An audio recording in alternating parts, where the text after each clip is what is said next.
Welcome to Tell Me Your Story, New Paradigms for a New World, where we are giving you choices and knowledge of those choices to help make your dreams come true. This is the special edition of Tell Me Your Story, as we give you choices and knowledge of those choices to help make your dreams come true with LUMARI of LUMARI.com. And welcome back to this Wednesday and a continuation.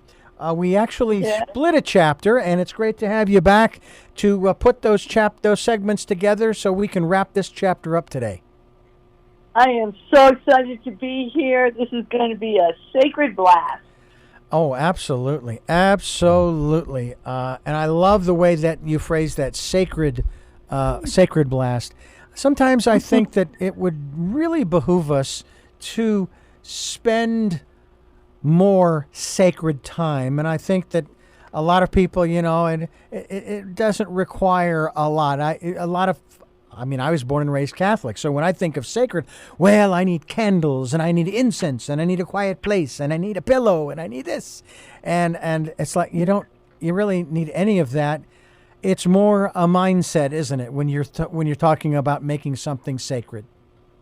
Yeah, it really is. And the thing is that we may have our, I'll use the word normal, even though none of it is normal. We may have our normal sacred practices that are based on teachings and learning and everything that, community, whatever you want to call the group that you have been participating in. Mm-hmm. But the thing is that we can make anything in our lives sacred if we create the space for it. And by the way, I know you know this because I have a meditation that says personal sacred space. That's right. So I'm very familiar with that, and it's free for everybody that listens and just wants to come to my website and download it. But the sacred is really important because we separate it from the mundane.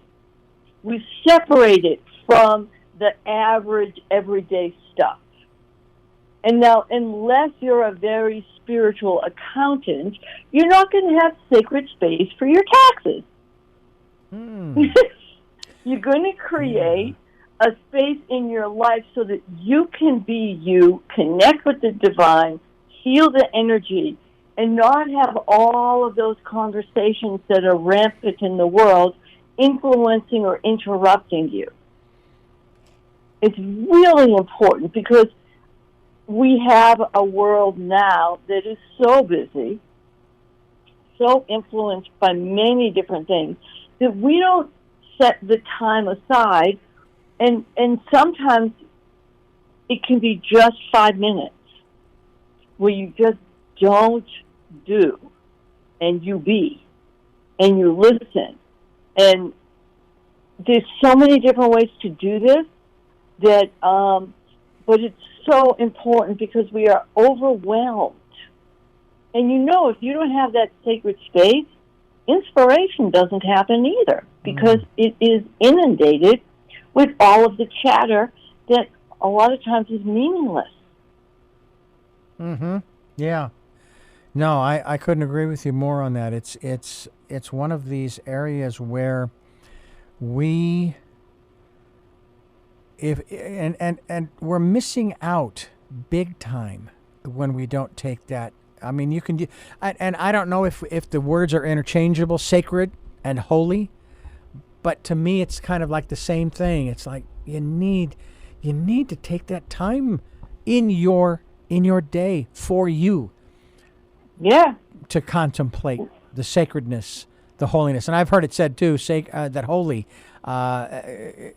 Sort of the definition I've heard it put this way is separate, and you need to separate yourself in the world, yes, but not of it, kind of thing. Yeah, well, and I like the word sacred because sometimes people have a very specific idea of holy because of their background, right? And sacred has more space for it. There's more. It's like you can walk in the woods and feel the sacredness of the trees whispering while you're walking through the woods. Mm-hmm. Yeah. No, I hear what you're saying in that regard, and it is very important. to consider all of this and keep focused. And we hope that people will do that. We just hope that they do. And we're going to help you to do that a little bit here on the program. We're talking about her latest book, which is Living Inspired with LUMARI. And we're going to talk about that as we continue in the chapter that we are currently in, that is talking about the aspects of inspiration. We took a little bit of a pause to kind of split things up. In the chapter we're talking about, and actually the segment we're in is Engage the Inspiration Experience. And the chapter we're talking about is Inspiration as Your Guide. Inspiration can be a guiding force in your life. And that's when inspiration makes a difference in your life and illuminates your world. And then you shine. And we stopped last week on a phrase that I thought was real appropriate at the time. Stop waiting for inspiration. People long for inspiration and they want to be inspired to experience the clear divine hand, acknowledging them, filling them with light and wonder.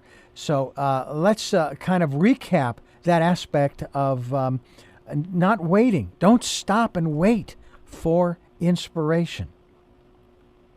Well, I think what we are under impressions that inspiration just comes and goes and it slips here and there, and it can happen to you if you wait for it.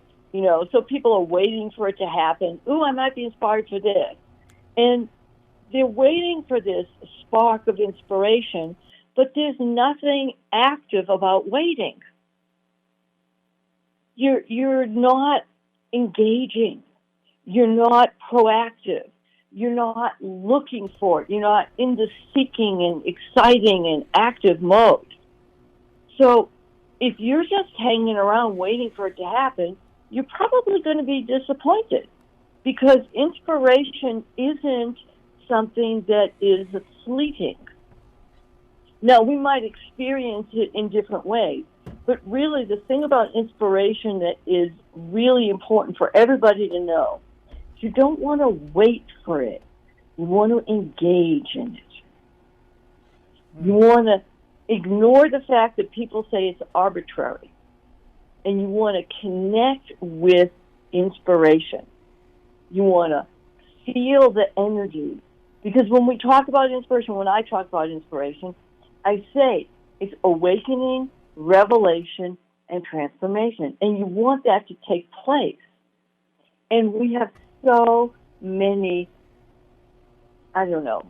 false ideas, delusional, appearances of what it is. Like, it's going to hit you and then, ooh. Well, if you're not open and you're not searching and you're not active, you're not even going to know if inspiration is there. That is true. That is absolutely true. And one of the other aspects of this is when you stop waiting for inspiration, things really start to happen. I mean, and I can attest to that, because I won't say I've been procrastinating for 22, 23 years regarding my book. And maybe it was an excuse. I'd like to think that it wasn't, because I've been waiting for the right time, and life gets in the way sometimes of things that we really want to do. And I recognize that as well. But that, pushing all of that aside, in the here and the now, what am I doing? I'm working on it. I'm making it a priority. And I love the fact that currently, as we speak, I have 2 different sizes of the proof. The proof version, as they call it, that's unedited. Mm-hmm. It's not for sale, and I only show it to a few people just to say, hey, this is what my book is, the final version is, what it's going to look like when I finally finish the editing and all of that stuff. So that's, to me, it's very cool. And then, of course, that's one of the things that's on my list. So one of the other aspects, after you have allowed yourself to let go of the waiting, all right, and I'm going to try to stay away from that aspect of, well, it's been 23 and that's bad, and I've been waiting and I've been doing. Not going there. No. So No. what we're going to go ahead. We want to say you reconnected with inspiration, and now it's igniting you. That's what we're going to say. And next week's program is going to be very interesting as well, because I'm going to be sharing some things in the hour prior to this, because next Wednesday is a rather auspicious day, which I'll go into later. But what we want to dive into next, speaking of not waiting, is that inspiration is an unpredictable whimsy of the divine. When you stop waiting, boom, stuff starts to happen, and there's a certain element of a lack of control over it. It's like, okay, I just better hang on. Yeah. I just better hang on. Well, the thing is, inspiration is a multidimensional thing. That's why I say awakening, revelation, transformation. If you only pay attention to the awakening, it's a fleeting moment of time. And then you get distracted by something else. And then you may or may not ever feel the revelation of what this inspiration awakening means, and you may not access the transformation, because inspiration changes your life. So if we're looking at it like people are saying, oh, it's just an unpredictable whimsy, it's like, well, then, something's going to happen and I might get inspired, or I may never get inspired again. No. It's an illusion that people have because they're not engaging in inspiration. They're not participating in it. It's really important to recognize that you're playing there. Inspiration talks to you. It's the divine sending you a message in a variety of different ways, because we can talk about how many different ways you can be inspired. And then what do? You engage it. And if you haven't noticed the inspiration in your life yet, you can still engage with everything that's inspiring. And it's a crazy thing that people will say, well, inspiration requires patience and waiting. It's like, really? How long are you going to wait? If you believe that you have to wait for inspiration and you have to have patience, well, you might prepare yourself to wait for a really long time. That's not engaging. Yeah. And here's the thing. Without going down the road that I just mentioned, I have had... it has never been out of my mind. Not the delaying, but the book. The inspiration of the book has never been out of my mind. And I know it's there, and I know what needs to be done, and yet other things are happening. And so it's like, okay. And I saw something yesterday on one of these I think it's called Death After Life. And this is talking about people who had experienced these near-death experiences and so on and so forth. And I'm thinking, wow, that would be interesting to incorporate if I can put it into my own words and so on and so forth. And so it's like, okay, there are... So it hasn't been out of my mind. I have been thinking about it. I have been processing it in my own head in that regard. So it hasn't gone unnoticed. And to me, that's the part that I needed to really focus on and saying, hey, you're doing good, you're doing fine, you're doing great. Just keep moving forward. And when it's time, you're gonna knock this thing out of the park. Well, and so let's look at it in a completely different way. Okay, let's do that. I'm going to just have fun with you. You really engaged with the book that you're writing, finishing, completing, while we were talking about Living Inspired with LUMARI, how to engage awakening, revelation, and transformation. And while we're talking about this book, all of a sudden your inspiration shifted. You're way more engaged. You're way more present. You're an example of what active inspiration is about. You're sharing it. You're there. It's really important to recognize when there's a difference between something that I'm just going to call it, a nagging idea that we've been present to, and actively engaging in the inspiration. That's the difference between patiently waiting for it to show up and going, wait a minute, now's the time. And that's what you're doing. I'm congratulating you on it, and I'm also, over here quietly giggling that we're doing it while we're reading the book, Living Inspired with LUMARI. And the other thing, too, that really struck me as I was not only watching this other program, but also holding in my hand these proof versions, was that I interview people all the time, such as yourself, who have written books, and thinking, okay, my time is now. This is what I'm doing. This is what is going to propel me forward to other inspired things, whether it's writing another book, a second, a third, or whatever, having the opportunity. Matter of fact, I've already had one invitation by one of my guests to be on their podcast when the book is finished. Cool. And the publication date is what I'm looking at is now, it is September 7th of this year, the 15th anniversary of this of Tell Me Your Story, this program. And I'm excited about the prospects. But at the same time, it's like, okay, and I know that there's more that's coming, and I'm excited. I'm thrilled about that. So here's so that's the thing, Richard, is like when we're talking about inspiration, because you're talking about your book, which is inspired. It was inspired. Now you're engaging with it again, and it's active inspiration, not passive inspiration. There's a difference between engaging in inspiration and being inspired. Being inspired is passive. You're just lying there, letting inspiration do it. Active inspiration is you are engaging. And that is really important because you don't want to have the patience and wait for it to happen. You don't want to look at inspiration like, oh, I'm chosen for this, and then they're struck by it, and then nothing happens, and they wait.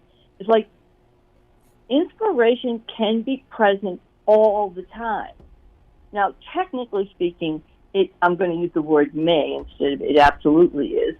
It may be present all the time, but how are you going to notice it if you're just waiting or thinking that, oh, inspiration is so unpredictable, I'll get inspired and then I'll do something, and like you think you know what inspiration is, you think you know how it's going to guide you, and you wait and wait and wait and wait and wait. Mm-hmm.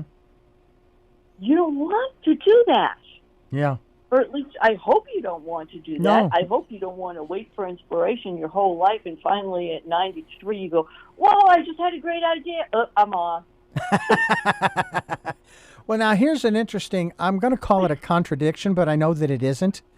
And that's this next step. Inspiration requires, now there's a difference between the next two words, or three, I show. Patience and waiting. Inspiration requires patience and waiting. So, since we just talked... That's the myth. Okay. So share that with us. That's the myth. See, in this chapter, what I'm writing about is the most prominent and destructive false premises about inspiration. Not that these are actually true. I'm outing the myth. Oh, okay. Because it doesn't require patience. Now, what activity, I'll use that word, you do to fulfill the inspiration you receive, that's a whole other thing. Because you can be inspired in any way, right? You can be inspired to write a book. Now, the activity is actually writing the book, right? But it doesn't require patience to receive the insight and the wisdom. You don't have to wait for that to be there. You want to engage it. You want to connect with those frequencies and energies of inspiration. And then, when it's there, then you get to play. So, for me, you also know, one part of my life was being a sculptor and an artist. Another part now in my creation, I do frequency creations, and I also write books. Now, some of the books I write, they're still on my hard drive. They're not ready to come out yet, and some of them it's like, the universe says, "Okay, honey, now." Mm-hmm. But in the creation mode, in the frequencies, in the inspiration, I'm not going to say, I need patience with this. Let me see. No. You want to really engage, and that's why I call it a myth. Because if you believe that inspiration requires patience and waiting, what are you going to be doing? Waiting. So then let me ask you the question. What's the difference between divine right timing and waiting? Well, divine right timing, right, is more of a timing mechanism than it is being engaged. So, think of it, the image that came up for me is a race, a foot race, right? Well, the divine right timing is when the guy blows the whistle. You can't start running before then, right? Okay. Because if you do, then you're out. You can't follow the rules of the race, right? Mm-hmm. When they say go, that's when you go. So that is a specific mechanism, a specific alignment, and that's completely different than inspiration. Ah. So the divine right timing, that might be when something aligns outside that is appropriate for what you're doing, but that doesn't necessarily mean that inspiration is relying on that. It's actually present much more than that. So when I look at divine timing, I feel it's more like an organizational thing. It's more like a date. Mm-hmm. I'm dating the divine, and she says, "Okay, honey, meet me at 4:44, at this restaurant." Cool. That's not the same thing as receiving the inspiration of different images, different ways of bringing healing in, different conversations with my clients, different books. That's ongoing. Does that make sense to you? It does. It does indeed. Good. Yeah. Well, these principles that we're talking about, let me rephrase that, not principles, these myths that we're talking about here. Yeah. That's what this is all about in terms of, stop waiting for inspiration. And another one of those myths that goes right along with this is that inspiration happens as an effect, which is actually just the opposite. It doesn't happen as an effect. If I'm understanding what we've been talking about, I hope I have, it's actually a cause. That's a nice way of saying it, because it is. So, inspiration is in itself a positive force. It's an enlightening experience. So, saying that it's a cause is really a beautiful way of saying it. And it comes to you, but it's not an after effect. It is no matter what, no matter who you are, no matter what is going on, etc., you can participate with inspiration. And we have all of these different levels, and it's really true. But if we look at it like it just happens, whimsically, then how are you going to play there? How, because it's like you're at the mercy of a whimsy. That's not inspiration. Okay. Yeah.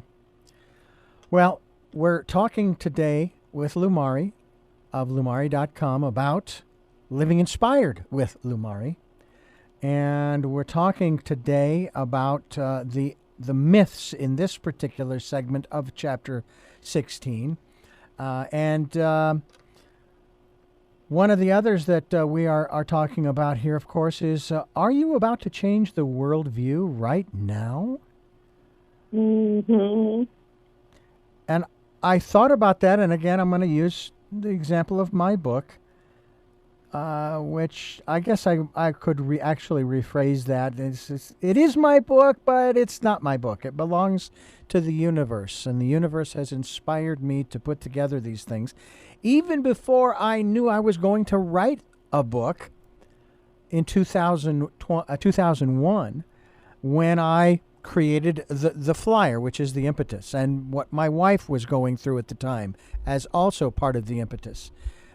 And these are some of the other elements too, I think, that we can talk about, that there are times when we're going through things and we wonder why we're going through them, that we don't understand why we went through them until that inspiration hits us, right? It's a really interesting thing because we are trained to think linear when actually we're multidimensional. Yeah. And once you wake up to the multidimensional part of your being, then you can see many different levels of any particular incident, which means you can gain way more from it. And the reason that I've written this book is because I really wanted to break apart the myths of inspiration so that everybody, seriously, everybody can live inspired. Everyone can have a rich, beautiful, inspiring life. And I wanted to break apart the illusions and share new meaning to this, because imagine, really, just imagine everyone in your family. I'm making it small because I think globally. Everyone in your family is finally connecting with inspiration and what inspires them. And they're not just thinking about it, they're actually taking action. They're doing in the inspiration. They're engaging with it. Do you know how happy these people are going to be? And do you know how happy you're going to be in this family of everybody being inspired? And, what is family dinner going to look like? Everybody's going to be talking about the things that they're doing and the new ways of looking at things. Mm-hmm. And that's why, that is really the reason I wrote this book, is because I looked around. Coming from a background as an artist, I didn't wait for something to speak to me. I was in the middle of it all the time. I was inspired in so many different ways. It translated into my sculpture, and it translated into my books and my poetry and everything else. And I've actually written music too. Mm-hmm. But I was engaged with it all the time, and I looked around, and it was like, why isn't everybody else playing here? So I wanted to actually liberate inspiration from being held hostage by people's misconceptions of inspiration. Mm. So that we could just open it up in so many different ways. And inspiration, well, again, I'm spiritual inspiration, right? Connecting with the divine, channeling beings, inspiration. Writing books, inspiration. Doing artwork, inspiration. I can go on and on and on and on. But it isn't just limited to that. There are so many things in our world that people have done because they were inspired and they paid attention and they engaged in it. So many things. Yeah. Do you think that the universe, the divine, sometimes will have us forget where certain things are because it's not time yet? We talked about that a few moments ago. and you've talked about, that you've written books, you've written music, and so forth, as have I. And actually, the very first song that I ever wrote was back in the 90s. And it was connected with a personal growth program. And this one gal that I became very fond of in the program, who actually, I think she still lives in the Azores, which is a series of islands just off the, I believe it's the Portuguese coast out in the Atlantic. And I still remember the beginning words of it and the melody.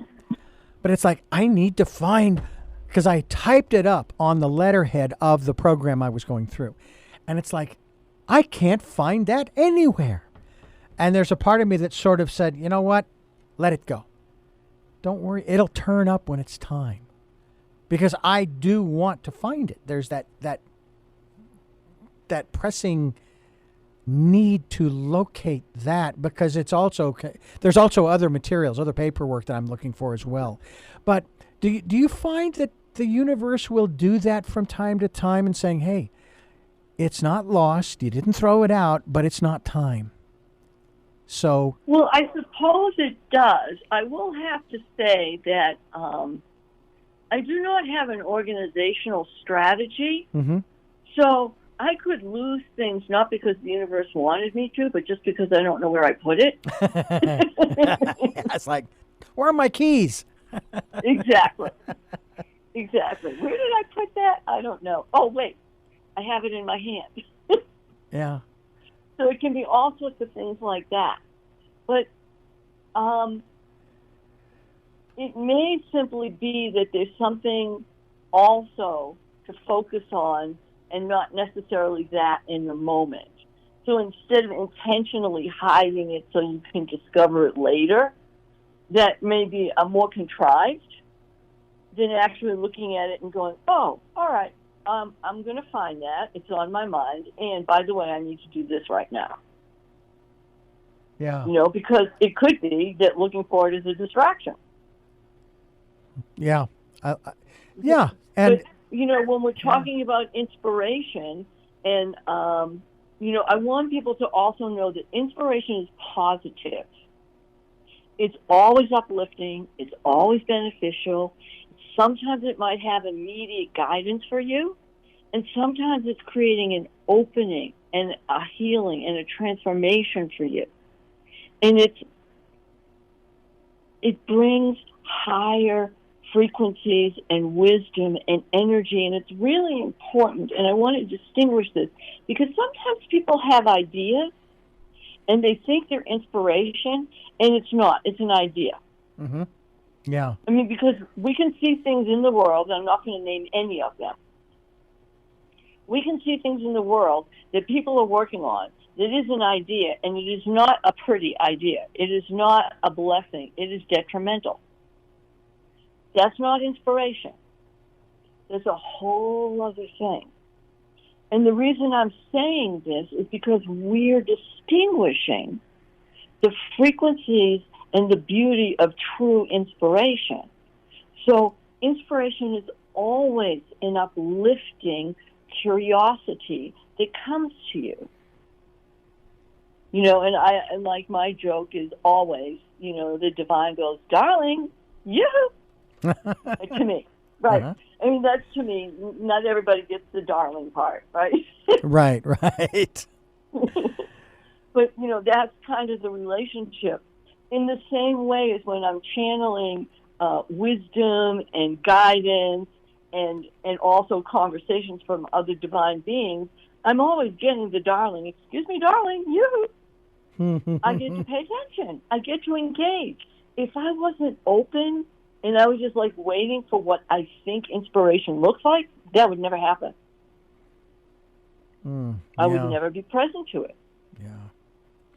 And I share this not only to share how I work and engage, but for other people to know that when you feel that energy and you feel that movement, you engage it. It doesn't necessarily mean it's going to be your new life's purpose. Right. But it does mean that you are being called upon to receive and awaken, have a revelation into transformation, and who knows? It doesn't need to be a step-by-step formula. Because if it was, it wouldn't be inspiration. It would be a to-do list.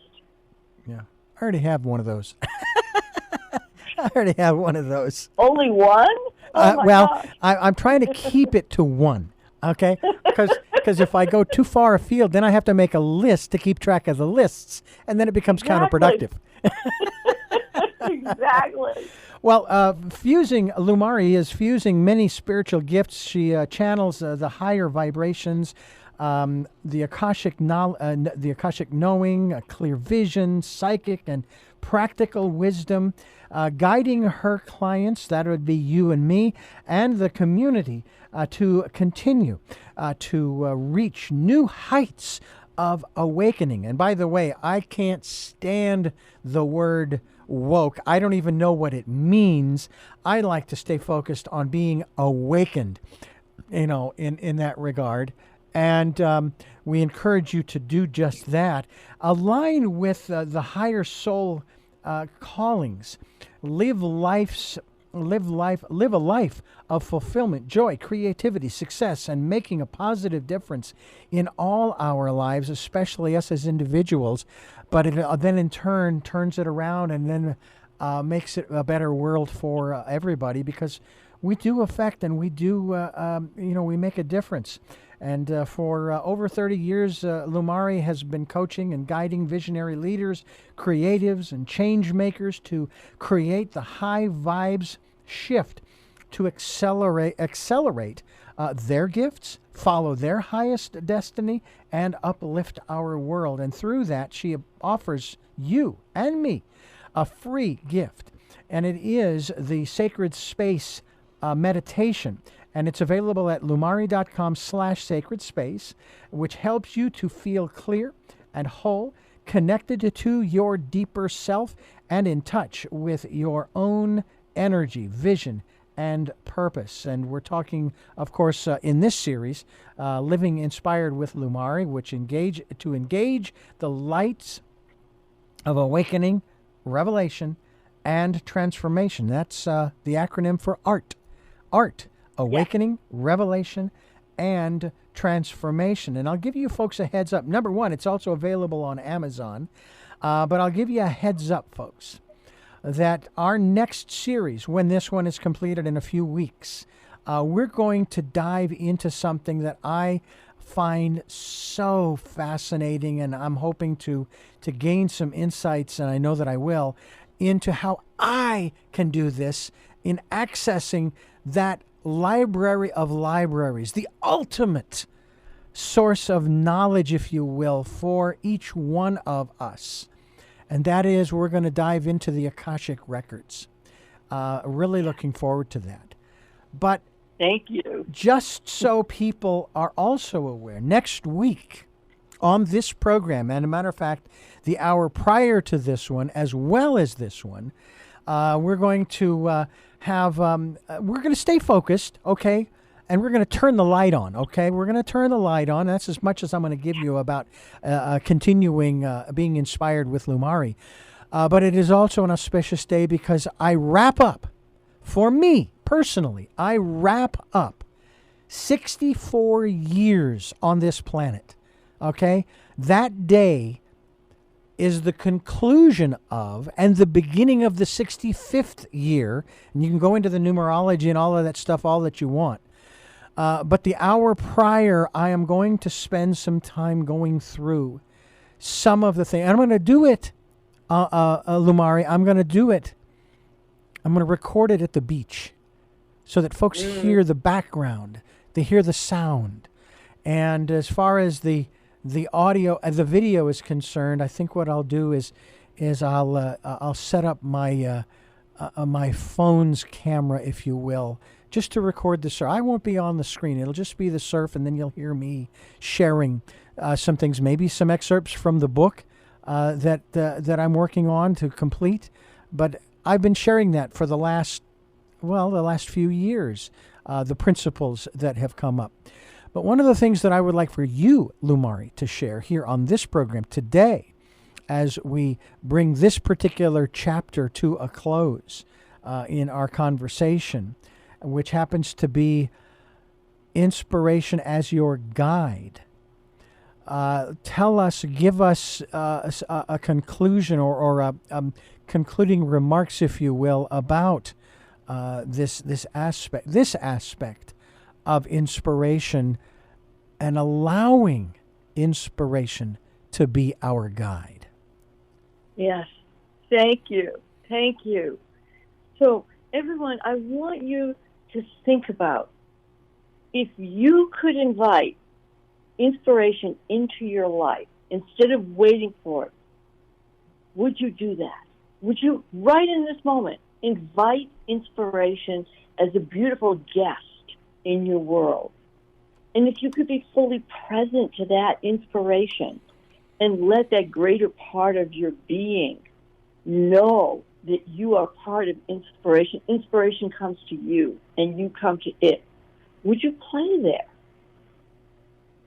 We're living inspired when we actively pursue and receive the inspiration in our life. And this is so important. So I want you to play. See what inspires you. Don't worry about the huge manifesto. Worry about the beauty, the grace, the love, the excitement, the giggles, the laughter, the what the who?